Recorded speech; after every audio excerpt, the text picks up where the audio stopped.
क्या करा अजमिल ने? था पुण्यवान, था भगवान का भजन करने वाला, था भगवान का स्मरण करने, भगवान की विरल भक्ति में डूबने वाला था। जहाँ एक बार उसके नगर में, उसके गांव में, उसके शहर में एक वेश्या आकर रहने लगी।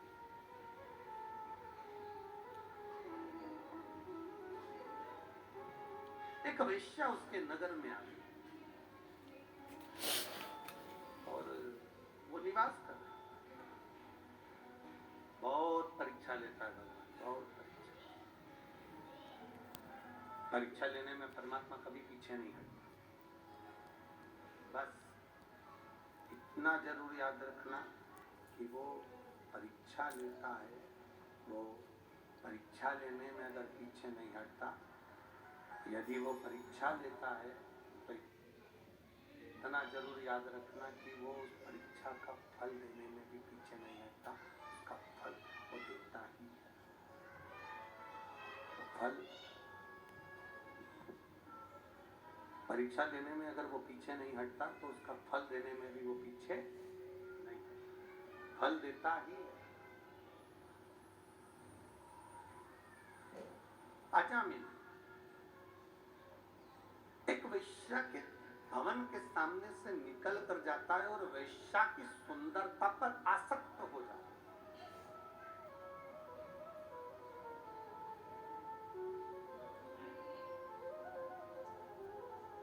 वेश्या के यहां अभी तक मंदिर जाता था, छोड़ दिया। केवल एक मित्र ऐसा मिला था अजामिल को जो उसको मंदिर जाने से भी रोककर वेश्या के दरवाजे तक लेकर चला गया। केवल एक मित्र।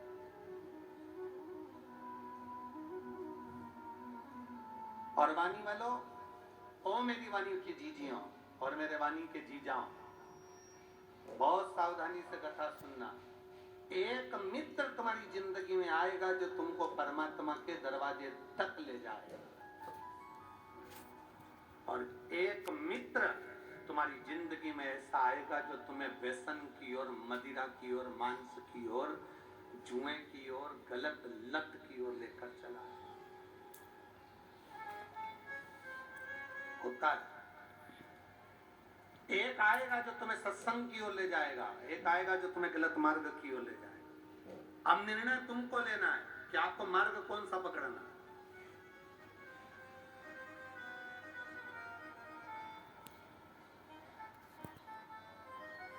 दो पत्नियां होती हैं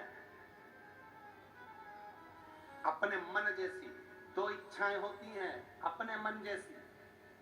एक इच्छा कहती है चलो कथा में चलो, दूसरी इच्छा कहती है, दूसरा मन कहता है अरे बहुत दूर है, पैदल कितना चलना पड़ेगा, जगह नहीं मिली तो। दूसरा मन कहता है, एक कह रहा है चलो, दूसरा कह रहा है मत चलो। दो इच्छा। संसार में हर व्यक्ति को दो तरह के लोगों से ही पाला पड़ता है, एक सत्संग में ले जाने वाला, एक सत्संग से दूर करने वाला। घर में अच्छी जगदम्बा आ गई तो तुम्हारे घर में ही सत्यनारायण की कथा करवा देगी, और अगर कहीं की चंद्र घंटा आ गई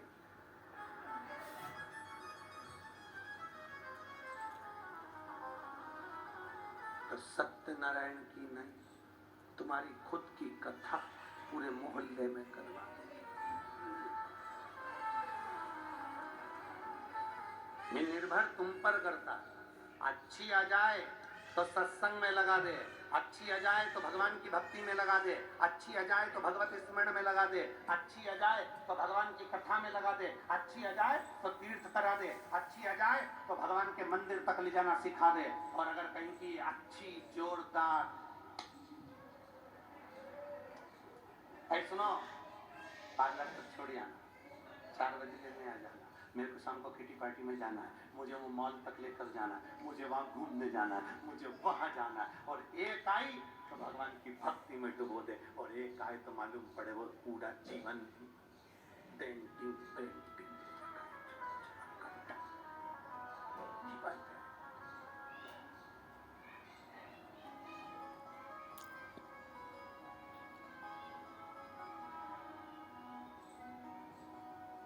और आजकल के व्यक्ति को जो जल चढ़ाने वाली पत्नियां है ना, जो शंकर जी को जल चढ़ा रही हैं, कई कई पति उनसे भी दुखी है।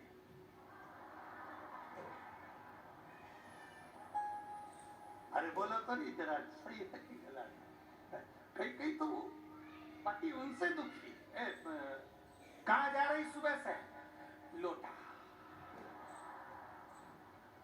सारी समस्या का ठंड है,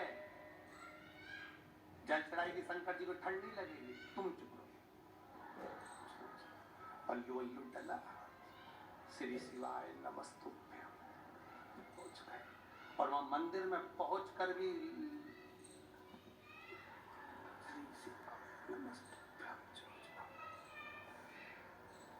मोहल्ले वाले को भी मालूम है आई है, हट जाओ।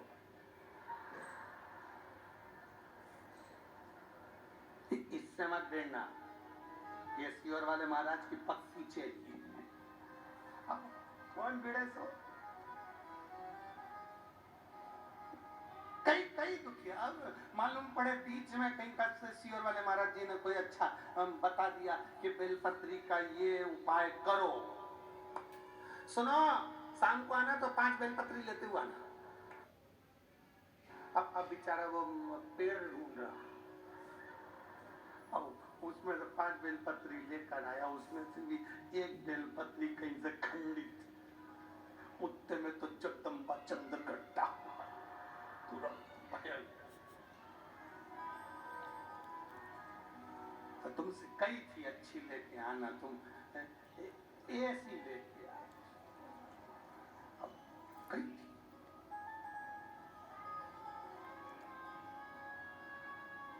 हमारा निवेदन आप सबसे, हमारा जीजा जैसी भी लाया तुम भगवान को चढ़ाओगे तो भगवान स्वीकार कर देगा। उसमें झगड़ा करने की जरूरत नहीं है, तुम्हें अब शब्द बोलने की जरूरत नहीं है, तुम्हें आड़ा टेढ़ा कहने की जरूरत नहीं है। पर हमारे पुण्य की प्रबलता, अजामिल एक मित्र की संगति में गलत फंस गया, एक मित्र की संगति अजामिल को गलत मिल गई तो अजामिल वेश्या का संग पकड़ लिया, गलत संगति की ओर चला गया। और गलत संगति की ओर गया, वेश्या दिन रात अजामिल से स्नेह करने लगी, अजामिल वेश्या से स्नेह करने लगा, दोनों का मंगल विवाह हो गया। वेश्या से ब्राह्मण ने, उस अजामिल ने शादी कर ली और वेश्या को घर में ले आया। अब भजन पूजन स्मरण कीर्तन, शंकर जी का जल पूजन, नाम जाप भजन सब बंद हो गया। पहले भी कथा में कहा था, शरीर में ताप बढ़ता है, बुखार बढ़ता है, शरीर में ताप बढ़ा, बुखार बढ़ा तो हमारा भोजन छूट जाता है। जब शरीर में बहुत कष्ट होता है ना, ताप बढ़ता है ना, शरीर में बुखार बढ़ता है ना, शरीर में कष्ट बढ़ता है ना, तो हमारा भोजन हमें भाता नहीं है, भोजन अच्छा नहीं लगता, भोजन छूट जाता है। शरीर में ताप बढ़ा तो भोजन छूट गया, और घर में जब पाप बढ़ता है तो भगवान का भजन छूट जाता है।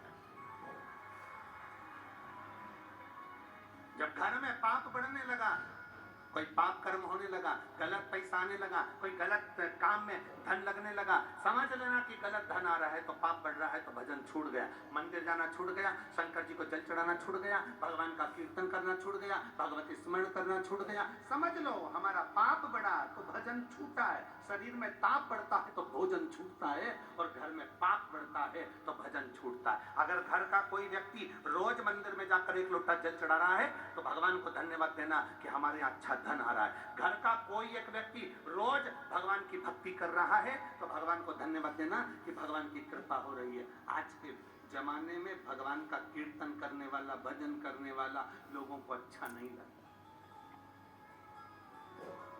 तुम्हारे घर का बेटा, तुम्हारे घर की बेटी अगर रोज कहीं सुंदरकांड में, रामायण में जाए, रोज कीर्तन में जाए तो तुम लोगों को अच्छा नहीं लगे।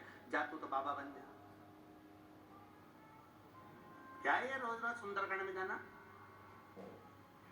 तुम रोज रोज शिव महापुराण की कथा टीवी पर सुनो, चाहे कथा के पंडाल में सुनो, तुमसे भी लोग कहेंगे क्या है, पागल हो गई हो?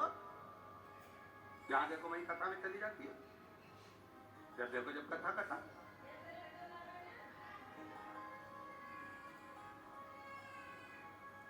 कोई मॉल में रोज जाएगा ना तो उसको कोई नहीं टोकेगा। फिल्म देखने कोई बेटा रोज जाएगा, उसको कोई नहीं टोकेगा। चौराहे पर खड़े होकर तंबाकू खा रहा है, उसे कोई नहीं टोक रहा है। चौराहे पर खड़े होकर गप्पे मार रहा है, उसे कोई नहीं टोक रहा है। अगर रोडों पर चलते चलते गलत काम कर रहा है, उसे कोई नहीं टोक रहा। पर अच्छी जगह अगर कोई व्यक्ति जाएगा तो उसको टोका ही जाता है। आप अच्छी जगह जाइए, आपको लोग टोकेंगे। आप भगवान के भजन में जाओ, आपको लोग टोकेंगे। आप नाम स्मरण में जाइए, आपको लोग टोकेंगे। भगवान के विरल भक्ति में जाइए, आपको लोग टोकेंगे। पर आप गलत जगह जा रहे हो ना, आपको कोई नहीं टोकेगा। गलत काम कर रहे हो ना, आपको कोई नहीं टोकेगा। क्यों नहीं टोकेंगे? क्योंकि उससे आपका पाप प्रबल होगा। पाप प्रबल होगा तो लंकाधिपति रावण के साथ क्या हुआ? रावण सीता जी को हर कर लिया, या केवल एक मंदोदरी ऐसी थी जो बार बार कहती थी स्वामी इस सीता जी को वापिस पहुंचा दो। रावण को कोई नहीं। इतने सारे सभा में बैठते थे रावण की, विद्वान से विद्वान बैठते थे सभा के अंदर लंकाधिपति से सब। एक बार रावण ने सभा में बैठे हुए लोगों से पूछा कि ये बंदरों की सेना लेके राम जी हमारे दरवाजे पर पहुंच गए, क्या करना है? सबने कहा चिंता मत करो रावण, लंकेश चिंता मत करो महाराज, ये बंदरों को हम नोच नोच कर खा जाएंगे। एक चतुर व्यक्ति अगर होता, विभीषण उसमें समझदार था, उस विभीषण ने कहा भैया लड़ने से कोई फायदा नहीं है, सीता जी को दे दीजिए, माँ जानकी है वो, उसको वापिस दे दीजिए। अच्छी राय दे रहा था, पसंद नहीं आया, लात मार कर भगा।